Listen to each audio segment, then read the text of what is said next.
Hello everyone. Welcome to our YouTube channel civil service education, जहां आपको UPSC and other civil service examinations related current affairs और भी बहुत कुछ मिलेगी। आज का हमारा टॉपिक है करंट अफेयर्स ऑफ 24 दिसंबर 2020।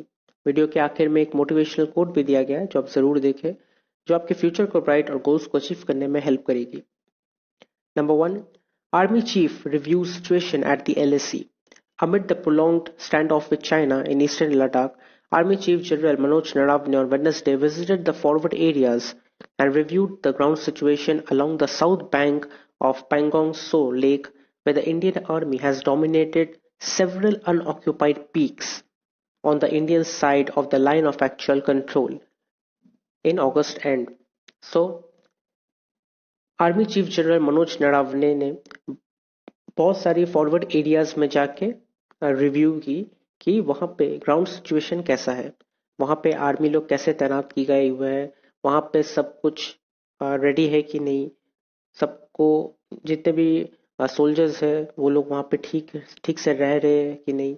तो जो पैंगोंग सो लेक के आसपास जितने भी फॉरवर्ड एरियाज है वो सब जगह को आर्मी चीफ जनरल ने जाके रिव्यू किया। General Narawane was briefed by Lieutenant General P.G.K. Menon, 14 Corps commander, and other commanders on the operational preparedness of the forces. तो उनको लेफ्टिनेंट जनरल पीजी के मेनन और 14 अदर कॉप्स कमांडर और भी other commanders जो थे उन्होंने भी उनके साथ ज्वाइन किया और उन्होंने भी ऑपरेशन प्रिपेयरनेस के लिए फोर्स को इकट्ठा किया और वो देखने गए कि क्या हो रहा है। During the one day visit to the Leh-based 14 Corps, he also visited forward base Tara and interacted with local commanders and troops. वो 14 Corps जो ले बेस में है वहां पे जाने के बाद वो तारा बेस में भी गए, फॉरवर्ड विद तारा, और वहां पे जाके लोकल कमांडर और ट्रूप के साथ भी इंटरेक्शन की। Next point, Cairn energy wins arbitration award. Cairn Energy said on Wednesday it has won an international arbitration case against the Indian government over a tax dispute that has caused concern among investors over retrospective tax claims on companies. So, UK का केन energy जो एक company है, उन्होंने ये कहा कि वो international arbitration case Indian government के अगेंस्ट जीत चुके हैं और जो टैक्स डिस्प्यूट हुआ था उन लोग के बीच वो अब केन एनर्जी ने क्लेम कर लिया है।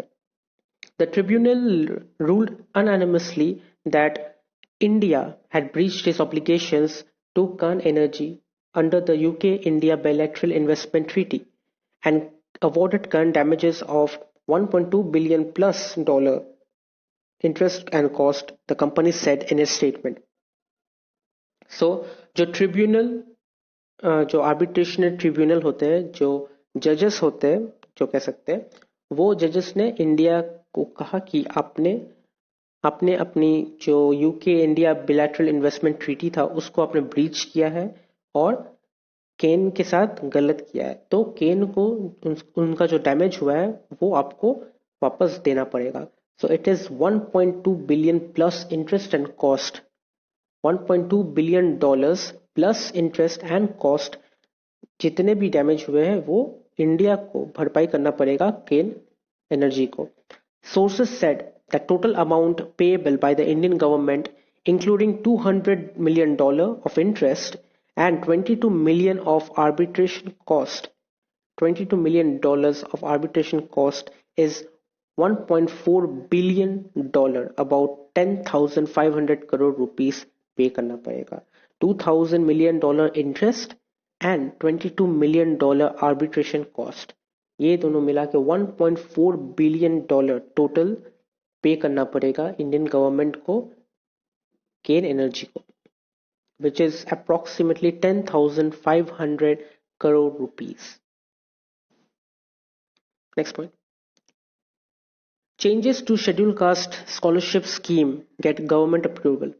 The Cabinet Committee on Economic Affairs on December 23rd approved changes to the post-matric scholarship scheme for students from the scheduled castes, including new funding pattern of 60-40 for the centers and the states. The changes were aimed to enable 4 crore students to access higher education over the next 5 years. Social Justice and Empowerment Minister Thawarchand Gehlot said at a press briefing. So, social justice and empowerment minister Thawarchand Gehlot ने कहा है कि cabinet committee of economic affairs ने ये approve कर दिया है कि पोस्ट मैट्रिक स्कॉलरशिप स्कीम्स दी जाएगी शेड्यूल कास्ट स्टूडेंट्स को और उनको फंड किया जाएगा 60:40 रेशियो में स्कॉलरशिप दी जाएगी. 60% सेंटर देगी, 40% स्टेट्स देगी. So, an investment of rupees 59,048 crore rupees 59,048 crore rupees invest की जाएगी, जिसमें से 60% मतलब 35,534 करोड़ रुपीस सेंटर देगी और 40% जो बाकी के हैं वो स्टेट देगी for next 5 years. Next point, close watch on visitors from UK. Rajesh Bhushan, Union Health Secretary, reviewed the status of passengers coming from UK to India and found positive in the states and union territories of Maharashtra, Karnataka, Telangana, Tamil Nadu, West Bengal, Goa, Punjab, Gujarat and Kerala, and the states' response measures in a meeting held through video conference on Wednesday. So, video conference के तहत राजेश भूषण जी ने ये कहा, जो हमारे union health secretary है, उन्होंने ये कहा कि यूके से आने वाले जितने भी पैसेंजर्स हैं जो इंडिया में आ रहे हैं और जिन्होंने लैंड किया और उन जिनके ऊपर कोविड-19 पॉजिटिव पाई गई, जो महाराष्ट्र, कर्नाटका, तेलंगाना, तमिलनाडु, वेस्ट बंगाल, गोवा, पंजाब, गुजरात, केरला हर जगह पे पाई गई, जो यूके से आए हुए हैं उनके ऊपर कड़ी सी कड़ी नजर रखनी पड़ेगी और उनके ऊपर बहुत ज्यादा मेजर्स लेना पड़ेगा. क्योंकि वहां पे यूके में न्यू कोरोना स्टार्ट हो चुका है, जो कोरोना वायरस की न्यू पार्ट कह सकते हैं, नया स्ट्रेन कह सकते हैं. तो वो नया पार्ट जो कोरोना है वो कोरोना वायरस से भी खतरनाक है और वो बहुत ज्यादा जल्दी फैलता है, 70% ज्यादा फैलता है. तो इसलिए राजेश भूषण जी ने कह दिया स्टेट्स को कि आप और ज्यादा अपना मेजर्स बढ़ा दें और स्पेशली यूके के पैसेंजर्स के ऊपर कड़ी नजर रखें. The states were advised to coordinate with the respective airport health officers and surveillance officials in the state in order to ensure adherence to the SOPs for epidemiological surveillance and response in the context of new variant of SARS-CoV-2 virus detected in United Kingdom. So states को ये कहा गया है कि आप airport health officers जो होते हैं उनके साथ कोऑपरेट करें और सर्वेलेंस ऑफिशियल्स जो होंगे, जो सर्वेलेंस में रहेंगे हमेशा, उनके साथ भी कोऑपरेट करें और एक साथ मिलके ये जो नया कोरोना वायरस 2 आया है, कोविड-19 जो नया वेरिएंट आया है, इससे हम लोग लड़ सकें. State and union territories were also advised to access the details of passengers from UK to India from the online portal Air Suvidha and the Bureau of Immigration and send the samples of those found positive to the laboratories identified for the genome sequencing. So, states and union territories को ये भी कहा गया है कि आप लोग जो भी पैसेंजर्स यूके से आए हैं और जो कोरोना पॉजिटिव पाए गए हैं उनकी डिटेल्स निकालें एयर सुविधा पोर्टल से या फिर ब्यूरो ऑफ इमिग्रेशन से. आप उनकी डिटेल निकालें, उनके पास जाए और उनका जो सैंपल है, उनका जो सैंपल्स है पॉजिटिव हुआ है तो ऑब्वियसली सैंपल्स होंगे ना, उनके सैंपल्स लेके हमारे जो लैबोरेटरीज है, जीनोम सीक्वेंसिंग लैबोरेटरीज है, वहां पे भेज दे ताकि नया जो कोरोना वायरस है कि नहीं इसका टेस्टिंग चालू हो जाएगा. Sailors still stranded off Chinese ports. China on Wednesday said it had been in touch with the Indian authorities over the plight of Indian sailors stranded in ships off its ports, but offered no immediate way out amid a continuing stalemate that has left Indian seafarers stranded for months. So, China में 6 months से भी ज्यादा हो चुके हैं, वहां पे Indian sellers लोग अभी भी फंसे हुए हैं.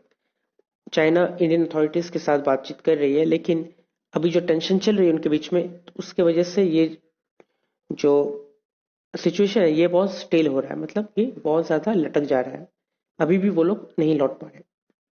There are 23 Indian sailors on bulk carrier MV Jag Anand, which has been stuck off the Jingtang port on the cold waters of the Bohai Sea in North China since June, and 16 others MV Anastasia, which has been off port of Quafidian, also in Hebei since September. So 23 Indian sailors जून से वहां पे फंसे हुए हैं और 16 sellers सितंबर से वहां फंसे हुए हैं। Next, NIPFP pegs best case GST revenue gap at 1.95 lakh crore. The revenue shortfall of goods and service tax compensation payable in states in 2020-21 could be about 1.95 lakh crore in the best case scenario, significantly lower than the 2.35 lakh crore estimated by the GST Council as per new research paper by the National Institute of Public Finance and Policy. So, national institute and public finance and policy की तरफ से ये नया research किया गया है कि 2020 and 21 में सेंट्रल गवर्नमेंट को जीएसटी कॉम्पेंसेशन देना पड़ेगा 1.95 lakh crore to all the states. हर स्टेट्स को जो जीएसटी कॉम्पेंसेशन देना पड़ता है, जो जीएसटी कॉम्पेंसेशन शॉर्टफॉल हुआ था उसको भरपाई करना पड़ेगा। तो जो रिसेंटली 2.35 लाख करोड़ रुपीस दिए जा रहे थे, जो सेंट्रल गवर्नमेंट ने एस्टिमेट किया था ये इतना ही देना पड़ेगा, लेकिन रिसर्च पेपर जो national institute of public finance and policy ने निकाला उसके तहत देखा जा रहा है कि 2.35 लाख करोड़ नहीं 1.95 लाख करोड़ तक देना पड़ेगा। बेस्ट केस सिनेरियो है ये। In a paper titled the pandemic and the GST revenue and assessment for union and states, Sachidananda Mukherjee, an associate professor of NIPFP, estimated that even in the worst case scenario, the revenue shortfall for the GST compensation to states won't exceed 2.45 lakh crore. So, Sachidananda Mukherjee जो NIPFP के professor है, associate professor है, उन्होंने ये कहा कि अगर सब बहुत खराब सिचुएशन भी आ गई तो भी सेंटर को 2.45 लाख करोड़ रुपीस से ज्यादा कॉम्पेंसेशन नहीं देना पड़ेगा, जीएसटी कॉम्पेंसेशन नहीं देना पड़ेगा स्टेट को, उससे कम ही होगा। Next, GST physical verification of premises is now mandatory. The government has introduced mandatory physical verification of business premises for the purpose of obtaining GST registration. So, अब गवर्नमेंट ने mandatory कर दिया है कि फिजिकल वेरिफिकेशन की जाएगी। आप जब कोई भी बिजनेस स्टार्ट करने के लिए उसकी रजिस्ट्रेशन कर रहे हो, जीएसटी रजिस्ट्रेशन कर रहे हो, तो जीएसटी रजिस्ट्रेशन के दौरान अब फिजिकल वेरिफिकेशन की जाएगी बिजनेस प्रेमिसेस की, कि बिजनेस कहाँ पे होगी, कैसे होगी, ये सब की फिजिकल वेरिफिकेशन की जाएगी। मतलब वहां से लोग आके देख के जाएंगे, उसके बाद आपको जीएसटी रजिस्ट्रेशन मिलेगा।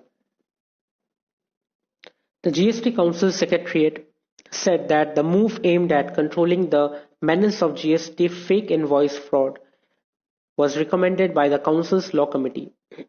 So,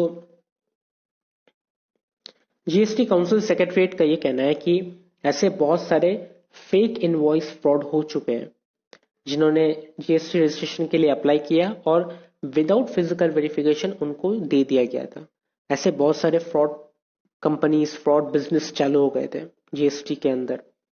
सो अब जब कोई जीएसटी रजिस्ट्रेशन के लिए अप्लाई किया जाएगा तो उनको फिजिकल वेरिफिकेशन करना पड़ेगा। Now there must be in person verification before registration is granted to an applicant. So in person verification किया जाएगा, वो लोग भेजेंगे, वो आके आपके बिजनेस प्रेमिसेस को देखेंगे, आपके बिजनेस को देखेंगे, आपको देखेंगे, उसके बाद आपको जीएसटी रजिस्ट्रेशन मिलेगा। Further, in case an applicant opts for Aadhaar authentication, he will undergo biometric-based Aadhaar authentication at one of the facilitation center. Notify the commissioner.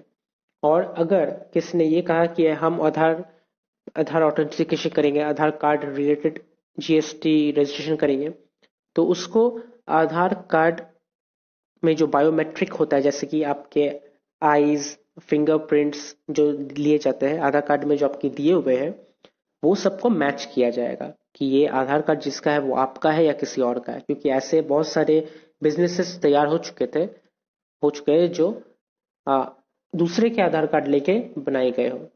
सो इसलिए ये इस पे थोड़ा ज्यादा ध्यान दिया जाता है। Next point, West Bengal bags Scotch award for effective Covid management. West Bengal government has received Scotch Award for effective COVID management in the state. The health department has announced it in its Twitter handle on Wednesday. So West Bengal government को Scotch award मिला है क्योंकि उनका कोविड-19 management में बहुत ज़्यादा effective काम किया गया है स्टेट में, वेस्ट बंगाल स्टेट में। Ever since the pandemic broke out here in Bengal, the state government under the leadership of Chief Minister Mamata Banerjee introduced a number of innovative concepts which help the health department to fight the battle in more effective way. So जब से ये pandemic start हुआ है तो Bengal government under chief minister Mamata Banerjee उन्होंने बहुत सारे innovative concept को इंट्रोड्यूस किया ताकि ये कोविड-19 के साथ हम लोग लड़ सके, कोविड-19 के साथ फाइट कर सके। So following the chief ministers instruction, the health department laid great emphasis on the setting up of parallel infrastructure.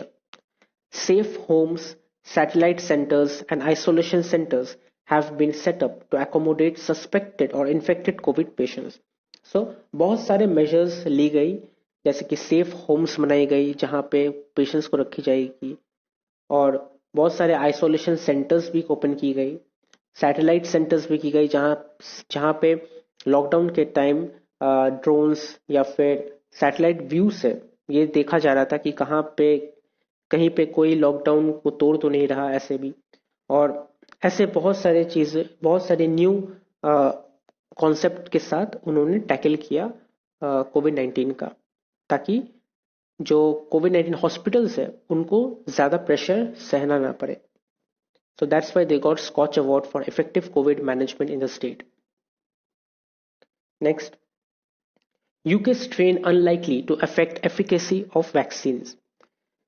The fastest spreading coronavirus strain first detected in the UK is unlikely to make vaccine less effective as of now, but the preventives may need to be appropriately altered if more mutations occur over time, say scientists. तो scientist का ये कहना है कि अभी जो नया virus निकला है, कोरोना वायरस का जो नया स्ट्रेन निकला है, ये यूके में ये देखा जा रहा है कि जो वैक्सीन है उसकी इफेक्टिवनेस को ये नया वायरस कम नहीं कर रही है। वो वैक्सीन जैसे कोरोना वायरस के लिए था वो ये नए कोरोना वायरस के लिए भी काम करेगी। फिलहाल कोई इफेक्टिवनेस कम नहीं हो रही है वैक्सीन की, लेकिन जो प्रिवेंटिव्स है, जो हम लोग मेजर्स ले रहे थे जैसे कि मास्क पहनना, सोशल डिस्टेंस मेंटेन करना, ये जो प्रिवेंटिव्स है हमें ये और ज्यादा बढ़ाना पड़ेगा, इससे और ज्यादा ऑल्टर करना पड़ेगा ताकि जो म्यूटेशन है या फिर जो फैलता है ये वायरस वो कम हो सके। अकॉर्डिंग टू जेरेमी फरार, director of London-based research charity Wellcome Trust UK, there is no indication at the moment at the new strain VUI 2020-12 that was detected on September 21 would evade treatments and vaccine.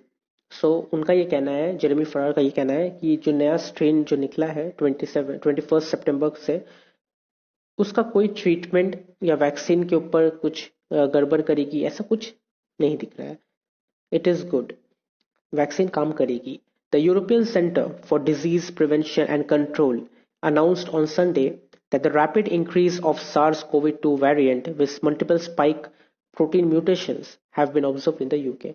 So, European centre for disease prevention and control का ये कहना है कि UK में कोविड-19 के जो next new part जो निकली है, न्यू वेरिएंट जो निकली है, ये मल्टीपल स्पाइक कर चुकी है, मल्टीपल जगह पे राइज हो चुकी है। नेक्स्ट इज इंपॉर्टेंट डेज, और 24 दिसंबर का इंपॉर्टेंट डे है national consumer rights day. And last but not the least is today's quote, और आज का मोटिवेशनल कोट है, If you only read the books that everyone else is reading, you can only think what everyone else is thinking.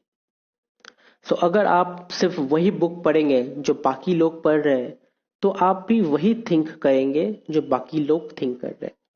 आप वही सोच रखेंगे जो बाकी लोग सोच रख रहे हैं. जैसे कि आप अगर एक किताब पढ़ रहे हो, आपके दोस्त भी वही किताब पढ़ रहे हैं, तो वो किताब जो कह रही है वो आप भी वही समझ रहे हो, आपके दोस्त भी वही समझ रहे हैं, दोनों की सोच सेम हुई. इसलिए ये कोट यही कहता है कि आप वैसा कुछ ना पढ़े जो हर कोई कर रहा हो, आप वैसा कुछ ना सोचे जो हर कोई सोच रहा हो. हम हमेशा आपकी सोच को अलग रखें, आपकी थिंकिंग को अलग रखें. आप जो काम कर रहे हो वो थोड़ा अलग काम करें, दूसरों से अलग करें. आप अगर दूसरों को देख के करने जाएंगे तो फिर आपको ज्यादा सक्सेस हासिल नहीं होगा. शायद हो, कम हो, लेकिन ज्यादा नहीं होगा. इसलिए आप अपने सोच को थोड़े अलग रखें, अपने टेस्ट को थोड़ा अलग अलग रखें, तब जाके आपको सक्सेस हासिल होगी.